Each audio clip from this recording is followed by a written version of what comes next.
So, ayun, mamaya na ako mag-boarding and 12 yung flight and 9 is the time to boarding, and as you can see, my luggage is still here. So, still here, my luggage. So, yeah. So, this is the view here. Kung makikita nyo. Ayan yung view. Ayan.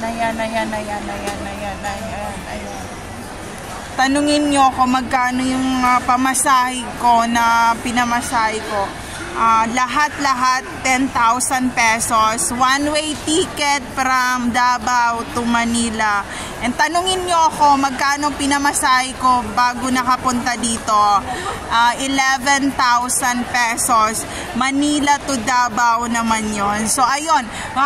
Ay, plus nyo, i-total nyo magkano lahat yon. So, umabot tayo ng mga 25,000 papunta pabalik. Imaginin mo, apat kami nagpa-flight sa Cebu, and then papunta pabalik equivalent of 20,000. Ganun lang siya, and only one-way ticket. Ay, grabe, sobra talaga ang mahal ng ticket ngayon. Buti pa ang ticket, minamahal. Pero ako, mamahalin kaya ako pag wala akong pambili ng ticket ngayon. So, ayun lang.